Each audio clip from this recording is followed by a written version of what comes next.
Hi, my name is Matt Tyler, and I'm a graduate student at Columbia University's Teachers College, and I'm going to be a guest teacher this Tuesday for your American History class. So I heard that you guys were talking about the Civil War, and one of the things that I thought would be interesting to look at was the heroification of Abraham Lincoln. Now, this isn't to say that Abraham Lincoln wasn't, an impressive president, freeing millions of people from slavery, keeping the Union intact are all very commendable things for a president to do. But I think one thing that's not examined often enough in history are the controversial things that he had to do to achieve his goals. Now, the important thing to remember about Abraham Lincoln is that he wasn't necessarily concerned about being an enforcer of the Constitution. His primary goal was to keep the Union intact, and sometimes that meant that he had to actually do things that were against the Constitution of the United States, which seems to us, to be very counterintuitive. That this great president was actually doing things that were very controversial, especially towards the Constitution. In order to best examine this, though, we'll need to learn a few things about the Supreme Court and also about the Constitution. How do we look at the Constitution? How do we look at the Supreme Court? And how do both of them gain power? The first thing that we'll need to know about the Constitution is that it is a document whose meaning changes over time.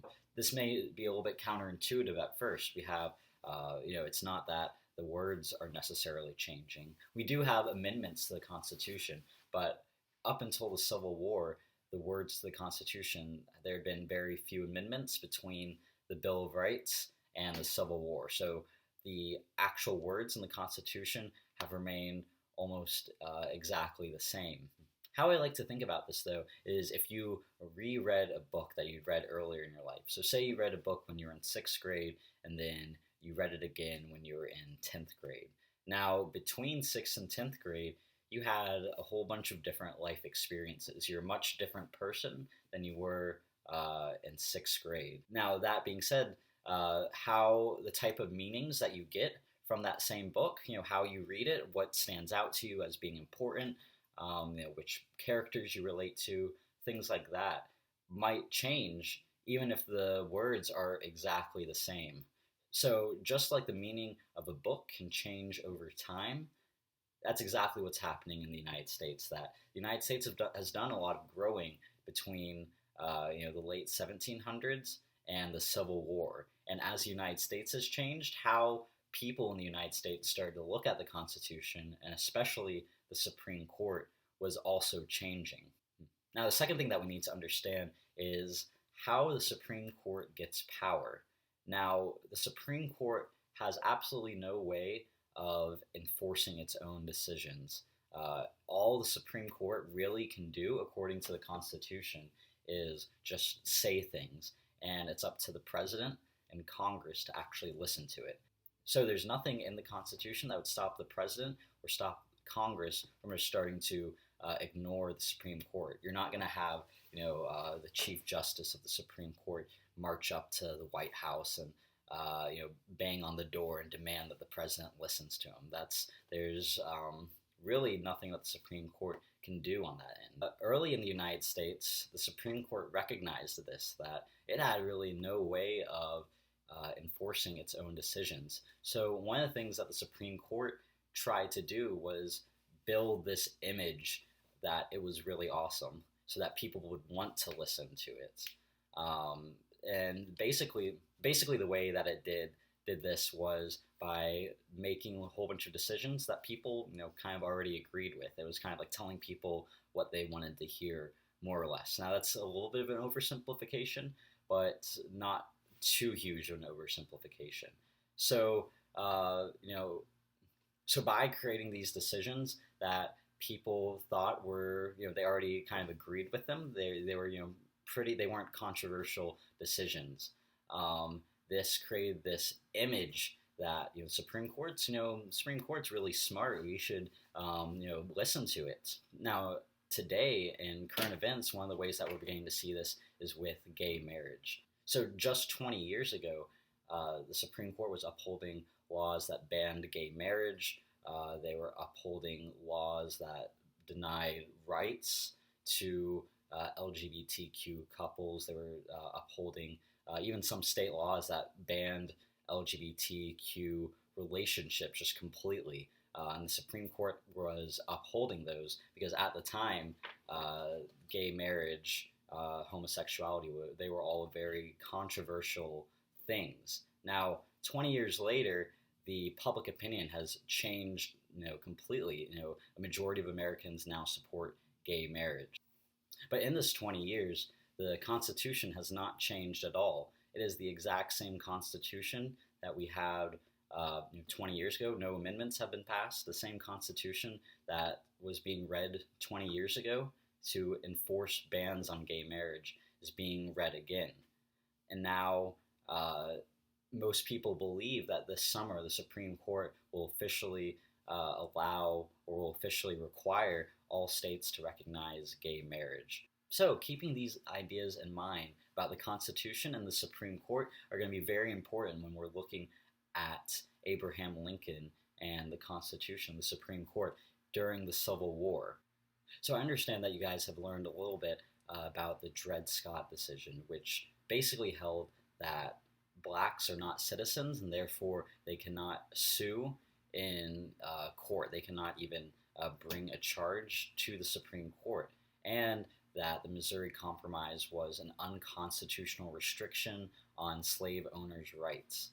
Now, as a result of this, the Supreme Court had become a very unpopular institution in the United States. So before in the Supreme Court, they were trying to promote this image that they were really smart, they were really awesome, we should always listen to them.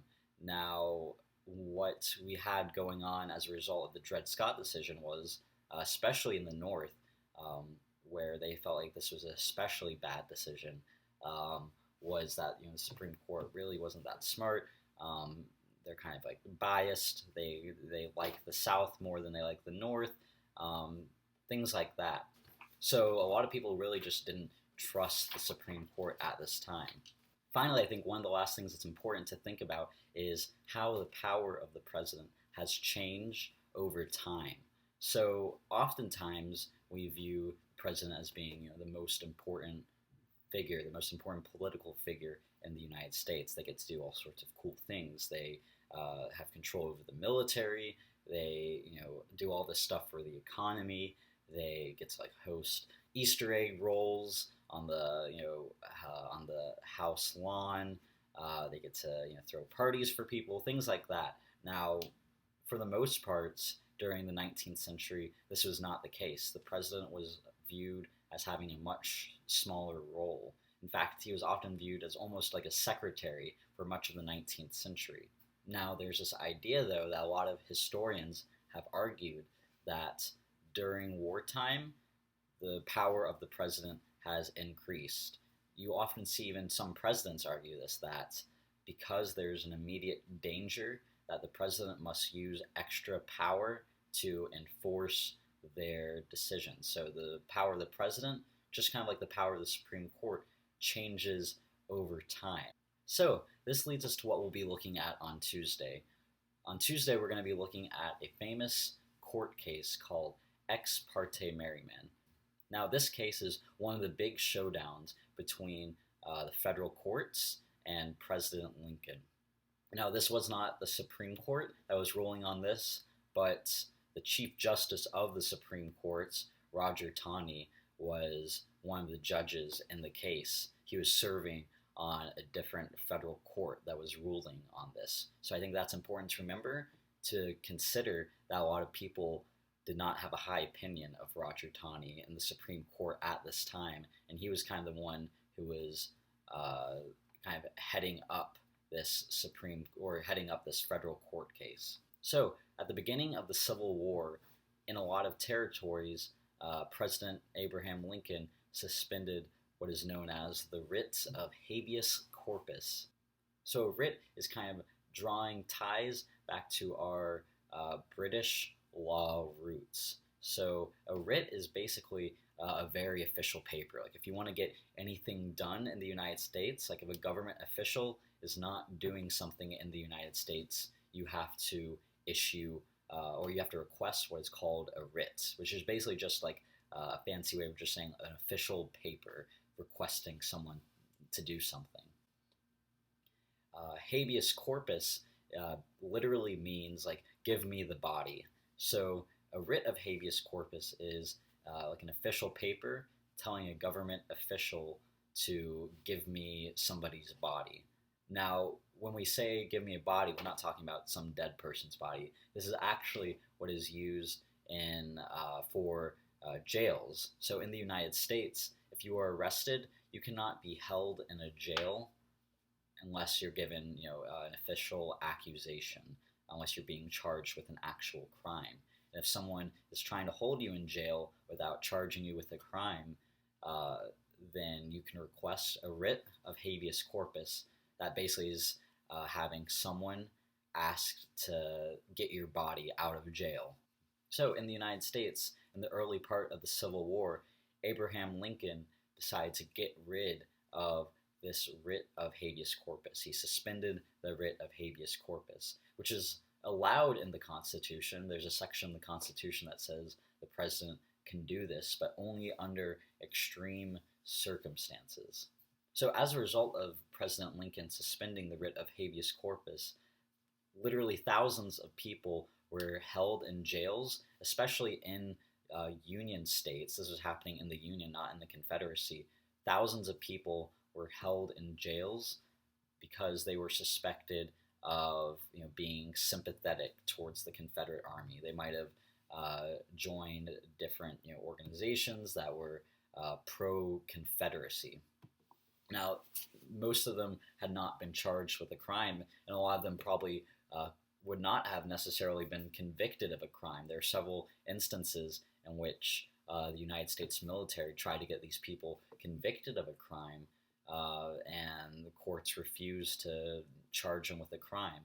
So by suspending the writ of habeas corpus, Abraham Lincoln was able to keep these people in jail with indefinitely, just for however long he wanted to, without actually charging them with a crime. Now, he claimed this was incredibly important for American safety at the time. He was especially doing this in states where there's lots of pro-Confederate feelings, and he felt like this is something that he had to do to preserve the Union. So, in 1861, John Merryman, who was a lieutenant in the Maryland State Militia and was also a member of an organization that was thought to be a pro-Confederate organization. So in 1861, John Merryman was arrested and he was being held in jail indefinitely.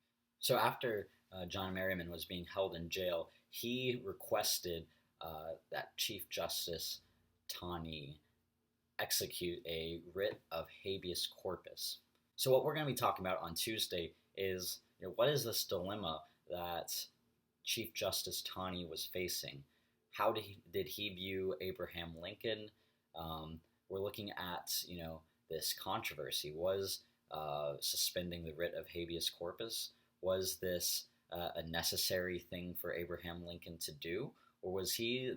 Some people were arguing that Abraham Lincoln was a tyrant, that he was being unconstitutional, which these aren't things we typically associate with Abraham Lincoln, the idea of like tyranny and things like that.